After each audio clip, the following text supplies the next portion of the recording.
त्याची भूमिका सांगा भूमिका सांगा आम्हाला काय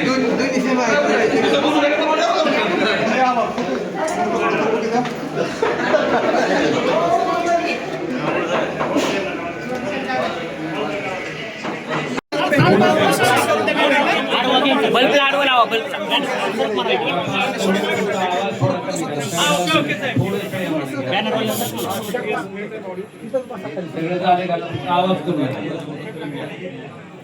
आज मी आल्यापासून धाराशिव लोकसभा मतदारसंघातील माझ्या जीवाभावाच्या सगळ्या लोकांना विनंती केली होती की आज आपण या ठिकाणी उपस्थित राहावं. माझ्या आव्हानाला प्रतिसाद देत माझ्या लोकसभा कार्यक्षेत्रातील सगळी जीवाभावाची माणसं आज या ठिकाणी उपस्थित होती. जवळपास 4:15 पासून आता 8 वाजत आले. सगळ्यांची चर्चा आम्ही त्या ठिकाणी केली, सगळ्यांचं मत त्या ठिकाणी जाणून घेतलं आणि ही सगळी मत जाणून घेतल्याच्या नंतर सगळ्या कार्यकर्त्यांच्या सगळ्या जीवाभावा माणसांच्या ज्या सूचना आहेत त्या पद्धतीनं मला थोडी पार्श्वभूमी सांगायची की नुकत्याच झालेल्या स्थानिक स्वराज्य संस्थेच्या निवडणुकीमध्ये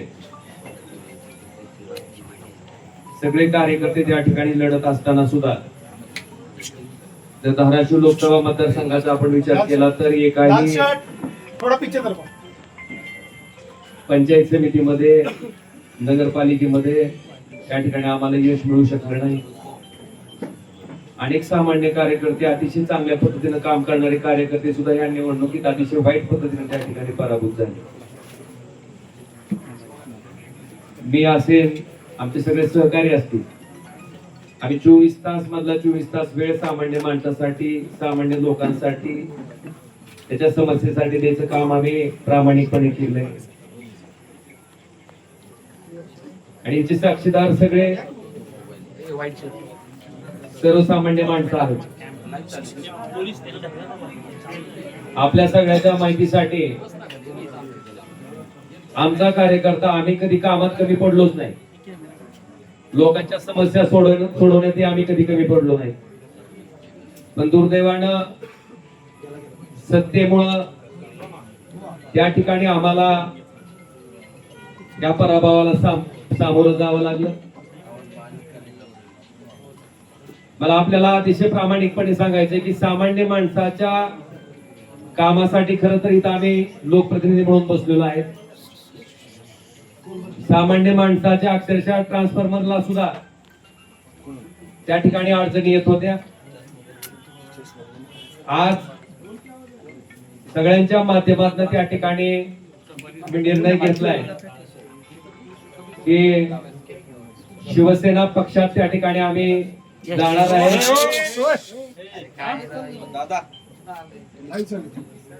श्री एकनाथ शिंदे साहेबांच्या नेतृत्वाखाली आम्ही त्या ठिकाणी काम करणार आहे. त्याच्या पाठीमागची पार्श्वभूमी अशी आहे की आपण बघितलं असेल, ज्या कारणामुळे त्या ठिकाणी मी माझं सार्वजनिक जीवन सुरू केलं, या वाईट वृत्तीची लोक कुठल्याही परिस्थितीत त्या ठिकाणी राजकारणाच्या पटलावर राहिले नाही पाहिजे. ही भूमिका आजपर्यंत मी त्या ठिकाणी चोखपणे निभावत आलो. कायदेशीर बाबीवर सुद्धा आम्ही त्याच पद्धतीनं पूर्ण आमच्या कुटुंबानं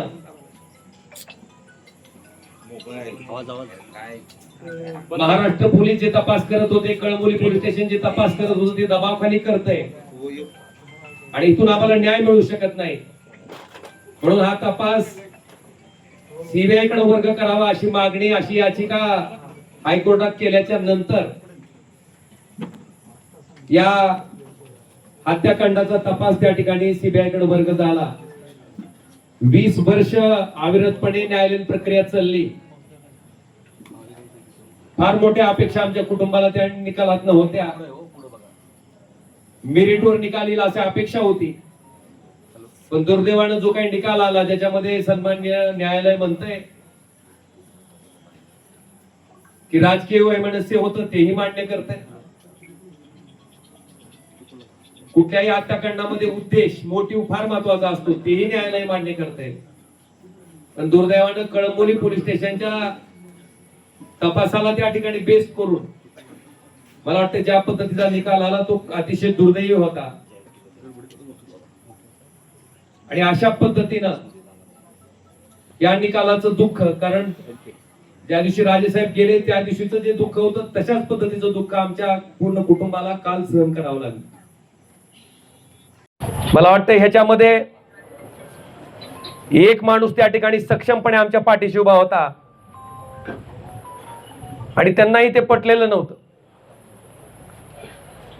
काल ज्या पद्धतीनं निकाल आला त्याच्या बाबतीत सीएम साहेब, देवेंद्रजी फडणवीस, श्री एकनाथ शिंदे साहेब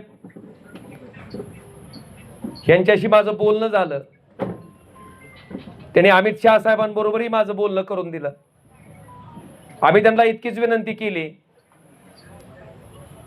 की साहेब आम्हाला कुणाचा फेवर नको आहे, पण आम्ही जे संघर्ष मागच्या 20 वर्षापासून करतोय, फक्त न्याय मागतोय, तो न्याय आम्हाला मिळवून द्यावा ही आम्ही कळकळीची विनंती त्या ठिकाणी केली. आणि आदरणीय एकनाथ शिंदे साहेबांनी स्वतः समोर येऊन स्टेटमेंट दिलं आणि सीबीआय त्या ठिकाणी माननीय हायकोर्टात या प्रकरणाबाबतीत अपील दाखल करणार आहे. अपेक्षा इतकीच आहे की या केसच्या मेरिटवर त्या ठिकाणी जो न्याय त्या ठिकाणी डावलला गेलाय तो आम्हाला न्याय मिळावा. आणि म्हणून ह्या सगळ्या बाबीचा विचार केल्याच्या नंतर आपण जर आमची इथली राजकीय परिस्थिती बघितली असेल, बऱ्याच मंडळींना वाटतंय की आता तुमचा एक पक्ष त्यांचा एक पक्ष. मी अतिशय प्रामाणिकपणे सांगतो की कुठलाही पक्ष असला तर अशा वृत्तीला राजकारणातनं थांबवण्यासाठी जे काय करावं लागणार आहे त्यासाठी ओमराजे कधीच थांबणार नाही ना मला कोणी रोखू शकतं. आज ज्या सत्तेची ताकद घेऊन त्या ठिकाणी आमच्यासारख्या सर्वसामान्य कार्यकर्त्यावर जो अन्याय होतोय, आज गावागावातल्या माणसाला त्या ठिकाणी थांबवलं जातंय. अनेक लोकोपयोगी कामं आहेत. खासदार म्हणून त्या माणसाला वाटतंय की बाबा खासदारांना आमचा ट्रान्सफॉर्मर द्यावा, खासदारांना आमच्यातलं अमुक काम करावं. आज 7 वर्ष होत आलेत. त्या माणसाच्या अपेक्षा फार मोठ्या आहेत. मला वाटतंय निश्चितपणे ह्या सगळ्या अपेक्षांना न्याय द्यायचं काम मी निश्चितपणे प्रामाणिकपणे इथून पुढच्या कालखंडामध्ये करत राहीन. आणि आपल्या सगळ्याच्या माहितीसाठी सामान्य माणूस ओमराजेला ओळखतंय. 2009 पासून ते आजपर्यंत, 2006 पासून ते आजपर्यंत त्या सामान्य माणसासाठी मी काय काम करतो हे सामान्य माणसानं बघितलंय. आणि म्हणून कुठल्या पैशाच्या हव्यासापोटी, कुठल्या पदाच्या हव्यासापोटी जाणारा ओमराजे नाही. जी काय सत्ता घ्यायची आहे किंवा जी काय सत्तेचा वापर करायचा आहे, कारण आपण जर माझ्याकडची फळी बघितली तर माझ्याकडे मोठे प्रस्थापित माणसं कोणीच नाही. माझ्याकडे सामान्य माणसं, समाजातली शेवटच्या घटकातली माणसं त्या ठिकाणी आज माझ्याकडे आशा लावून बघतायत. आणि मी आपल्याला शब्द देतो की ह्या सत्तेचा वापर हा त्या सर्वसामान्य माणसाच्या जीवनात आनंद देण्यासाठी मी प्रामाणिकपणे करत राहीन आणि ते ताकदीनं करत राहीन. हे वचन मी आपल्या सगळ्याच्या साक्षीनं आज या ठिकाणी देतोय. आणि आम्हाला खात्री आहे की ज्या पद्धतीनं धावून जाऊन काम करायचा त्यांचा स्वभाव आहे त्या पद्धतीने ते निश्चितपणे धावून येतील आमच्या प्रत्येक. कारण आमचं काय वैयक्तिक कुठलंच काम नाहीये, माझं कुठलंच काय असंही नाही किंवा काहीतरी वेगळा व्यवसाय माझा चालू आहे आणि त्या व्यवसायाला संरक्षण घेण्यासाठी मला जायचंय ना. माझ्यावर काही ईडीसी बीआयची धाड पडली असंही नाही. बांधवांनो, प्रामाणिकपणे काम करणारा 24 तास मधला 24 तास वेळ देणारा मी एक सामान्य कार्यकर्ता आहे. आणि निश्चितपणे यांच्या नेतृत्वाखाली आम्ही अतिशय चांगल्या पद्धतीचं काम आपण जर बघितलं असेल तर कृष्णा मराठवाडा सिंचन प्रकल्प जो की कित्येक वर्षापासून त्या ठिकाणी अपूर्ण आहे, आपल्याकडे बॅरेजेसची कामं आहेत जे की आम्ही त्यावेळेस सुरू केलं होतं, त्याचे एस्टिमेट चालू केले होते.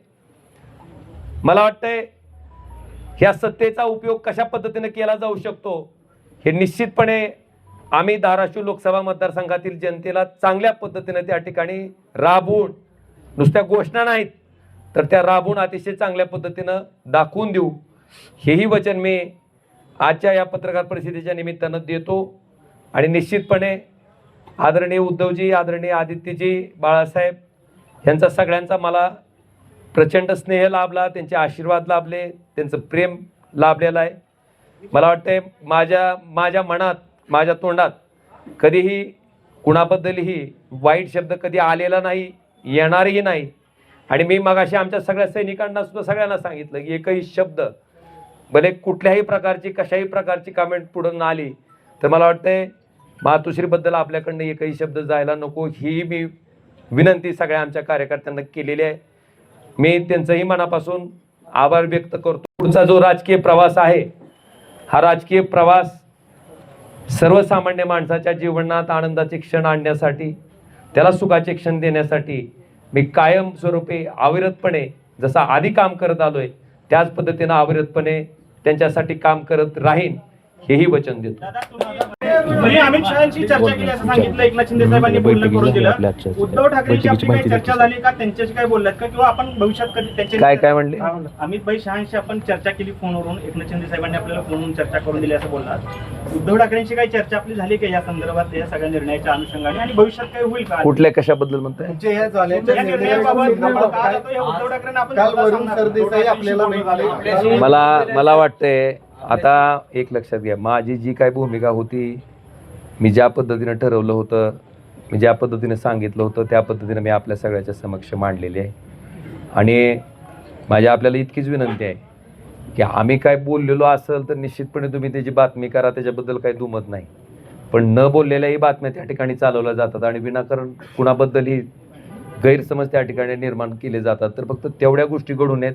आज मला जे काय बोलायचे मी बोललोय आणि मला एवढंच सांगायचं आहे, मी बोलण्यापेक्षा मी जो हा निर्णय घेतलाय ह्या निर्णयाचं समर्थन माझ्या कामातनं, माझ्या कष्टातनं त्या ठिकाणी लोकांना दाखवून देईन, एवढं मात्र मी तुम्हाला आवडतं.